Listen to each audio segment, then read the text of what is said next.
Hello बच्चों, कैसे हैं आप। बच्चों, आज हम पढ़ेंगे कक्षा 7 सामाजिक अध्ययन के अंतर्गत हमारे अतीत विषय का तीसरा अध्याय दिल्ली 12वीं से 15वीं शताब्दी। हम आपको बताएंगे बच्चों इस पाठ से संबंधित प्रश्नों के उत्तर अभ्यास प्रश्न उत्तर में। तो आप लगातार देखते रहें वीडियो और जुड़े रहें हमारे साथ। चलिए शुरू करते हैं। सबसे पहले आप देख सकते हैं यहाँ पर पाठ के आंतरिक प्रश्न और उनके उत्तर। आप समझते हैं ना, आंतरिक प्रश्न का मतलब होता है जो प्रश्न पाठ के बीच बीच में पूछे होते हैं। जब आप पाठ पढ़ते हैं तो पाठ के बीच बीच में आपको कुछ प्रश्न देखने को मिलते हैं, तो उनके उत्तर आप किस प्रकार से लिखेंगे, आइए सबसे पहले देख लेते हैं। सबसे पहला प्रश्न है बच्चों, क्या आपको लगता है कि न्याय चक्र राजा और प्रजा के बीच के संबंध को समझाने के लिए उपयुक्त शब्द है। और ये प्रश्न आप देख सकते हैं बच्चों, आपकी पाठ्य पुस्तक में पेज नंबर 32 पर आपको देखने को मिलेगा। आप अपनी पाठ्य पुस्तक के पेज नंबर 32 पर देखें, आपको ठीक इसी प्रकार का एक प्रश्न देखने को मिलेगा। क्या लिखेंगे उत्तर में? उत्तर में आप लिख सकते हैं बच्चों, 13वीं सदी के इतिहासकार फ़.के. मुदव्विर ने न्याय चक्र के बारे में लिखा है, राजा का काम सैनिकों के बिना नहीं चल सकता। सैनिक वेतन के बिना नहीं जी सकते। वेतन आता है किसानों से एकत्र किए गए राजस्व से, मगर किसान भी राजस्व तभी चुका सकेंगे जब वे खुशहाल और प्रसन्न हों। ऐसा तभी हो सकता है जब राजा न्याय और ईमानदार प्रशासन को बढ़ावा दे। न्याय चक्र का उपरोक्त वर्णन राजा और प्रजा के बीच के संबंध को समझाने के लिए आंशिक रूप से उपयुक्त शब्द है। ठीक है बच्चों, इस प्रकार से आप लिख सकते हैं अपने पहले प्रश्न का उत्तर। इसके बाद यहाँ पर शुरू होता है आपका दूसरा प्रश्न, मिन्हाज के विचार अपने शब्दों में व्यक्त कीजिए। क्या आपको लगता है कि रजिया के विचार भी यही थे?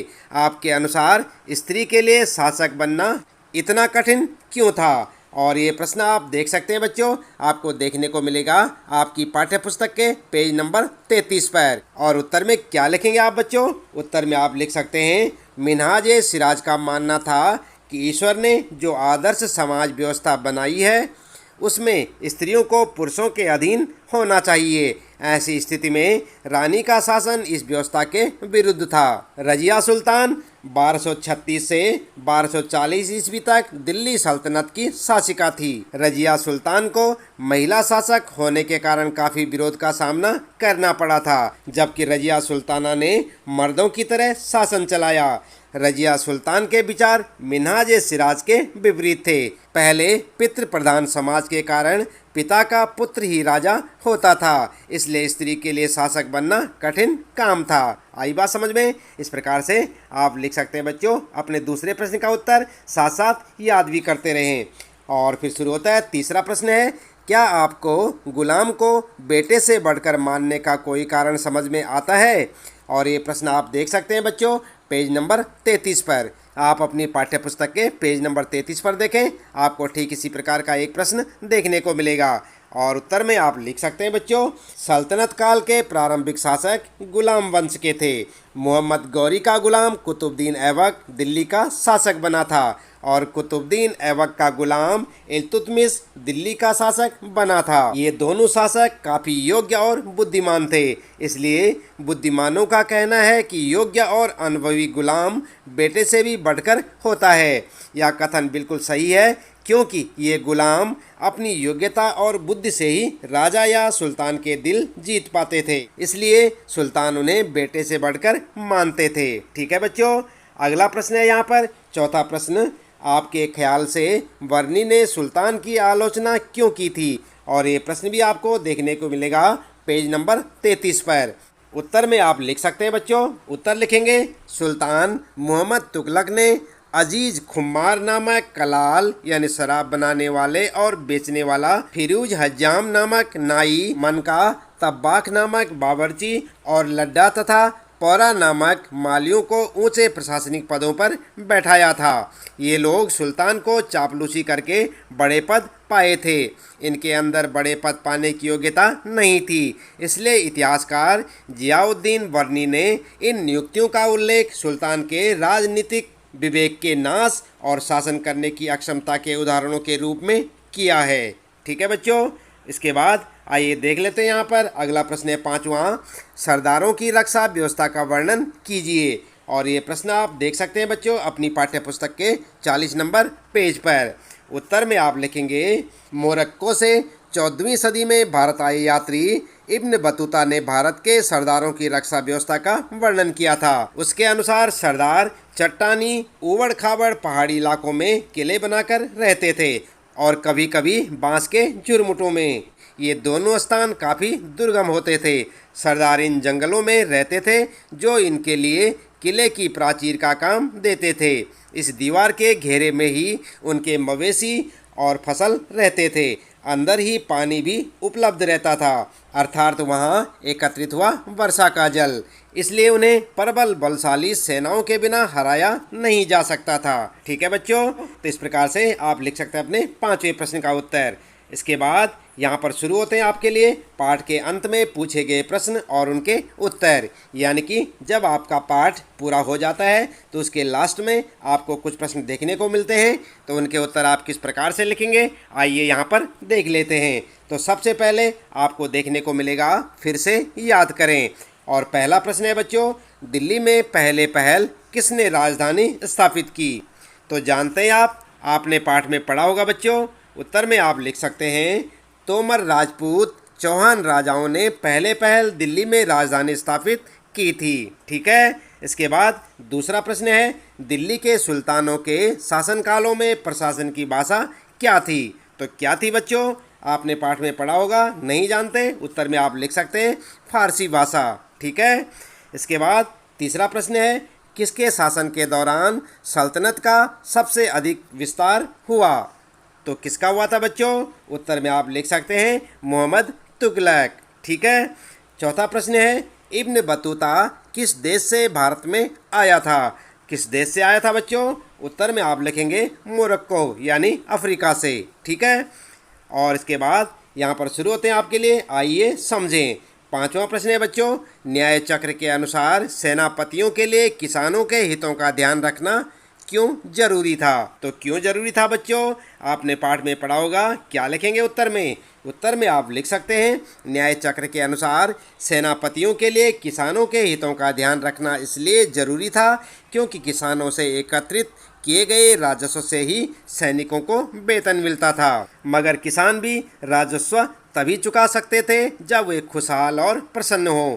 ऐसा तभी हो सकता है जब राजा न्याय और ईमानदार प्रशासन को बढ़ावा दें। ठीक है। अगला प्रश्न है छठा, सल्तनत की भीतरी और बाहरी सीमा से आप क्या समझते हैं? तो क्या समझते हैं बच्चों? क्या लिखेंगे उत्तर में? उत्तर में आप लिखेंगे, सबसे पहले लिखेंगे भीतरी सीमा और हेडिंग डालकर लिखें, भीतरी सीमा से अभिप्राय गैरिसन शहरों की पृष्ठभूमि में स्थित क्षेत्रों से गैरिसन शहरों की आवश्यकताओं की पूर्ति होती थी। ठीक है। उसके बाद बाहरी सीमा लिखेंगे, हेडिंग डालकर लिखेंगे, गैरिसन शहरों की पृष्ठभूमि से सुदूरवर्ती क्षेत्रों को बाहरी सीमा कहा जाता था। आई बात समझ में? अगला प्रश्न है सातवां, मुक्ति अपने अपने कर्तव्यों का पालन करे यह सुनिश्चित करने के लिए कौन कौन से कदम उठाए गए थे? आपके विचार में सुल्तान के आदेशों का उल्लंघन करना चाहने के पीछे उनके क्या कारण हो सकते थे? तो क्या कारण हो सकते थे बच्चों? क्या लिखेंगे उत्तर में? उत्तर में आप लिख सकते हैं, मुक्ति अपने कर्तव्यों का पालन करे यह सुनिश्चित करने के लिए निम्नलिखित कदम उठाए गए थे। और नंबर 1 लिखेंगे, उनकी नियुक्ति वंश परंपरा के आधार पर नहीं की जाती थी। ठीक है। दूसरा पॉइंट लिखेंगे, उन्हें कोई भी इफ्ता यानी क्षेत्र थोड़े समय के लिए दिया जाता था। तीसरा पॉइंट लिखेंगे बच्चों, मुफ्ती लोगों का समय समय पर स्थानांतरण किया जाता था। अगला लिखेंगे चौथा, मुफ्ती लोगों द्वारा एकत्रित किए गए राजस्व की रकम का हिसाब लेने के लिए राज्य द्वारा लेखा अधिकारी नियुक्त किए जाते थे। अगला लिखेंगे पांचवा, इस बात का ध्यान रखा जाता था कि मुक्ति राज्य द्वारा निर्धारित कर ही वसूलें और तय संख्या के अनुसार सैनिक रखें। ठीक है बच्चों, इस प्रकार से आप लिख सकते हैं अपने सातवें प्रश्न का उत्तर। आठवां प्रश्न है, दिल्ली सल्तनत पर मंगोल आक्रमणों का क्या प्रभाव पड़ा? तो जानते हैं आप बच्चों, आपने पाठ में पढ़ा होगा।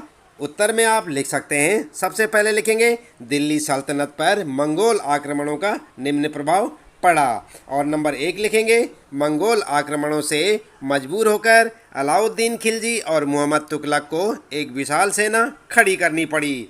दूसरा लिखेंगे, अलाउद्दीन खिलजी ने सैनिकों को इफ्ता के स्थान पर नगद वेतन देना तय किया।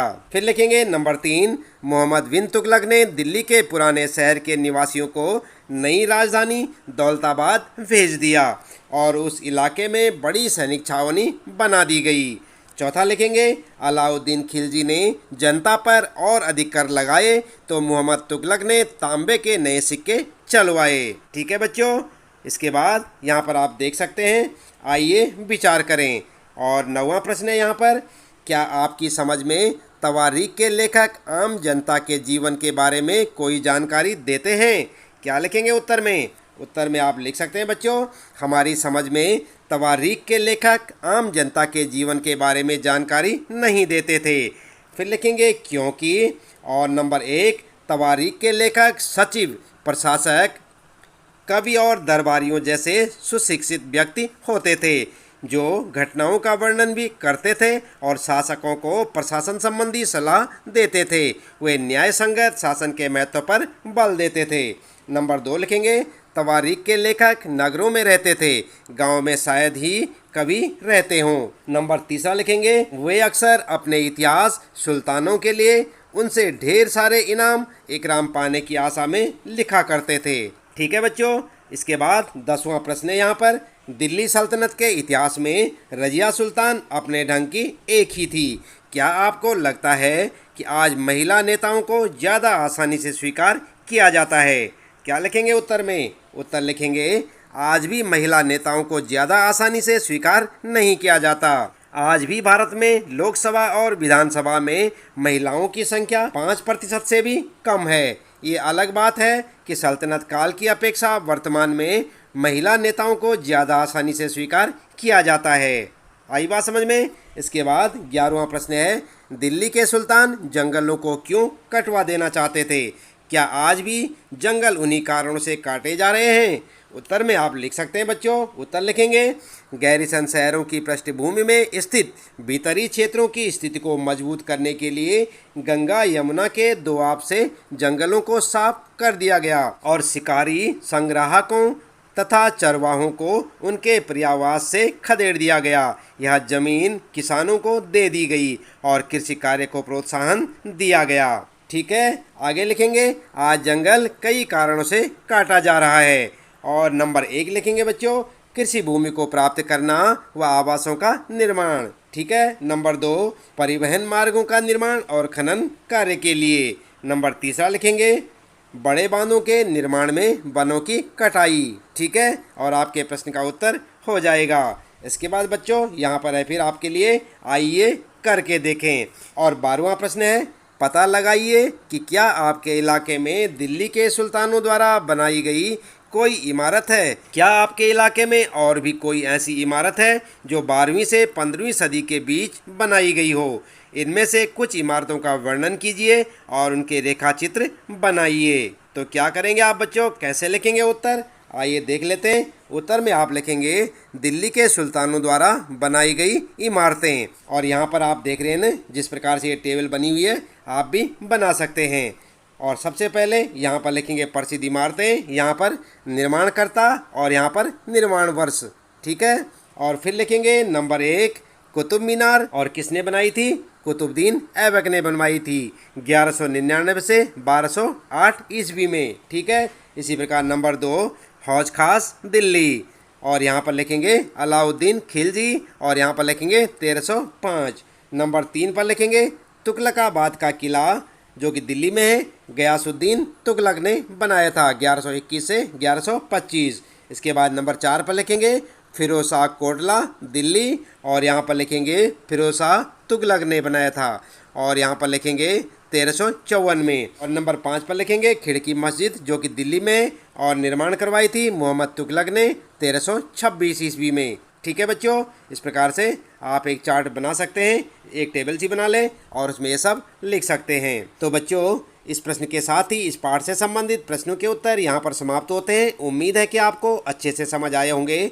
हर रोज इसी प्रकार कक्षा 7 सामाजिक अध्ययन के सभी विषयों के सभी पाठों के प्रश्न उत्तर जानने के लिए आप लगातार देखते रहे वीडियो, जुड़े रहे हमारे साथ। और यदि आप चैनल में पहली बार आए हैं तो चैनल को सब्सक्राइब अवश्य कर दें, बेल आइकन भी दबा दें बच्चों, ताकि आपको आने वाली प्रत्येक पाठ की वीडियो की नोटिफिकेशन मिलती रहे। मिलते हैं अगली वीडियो में नए पाठ के कुछ नए प्रश्न उत्तरों के साथ।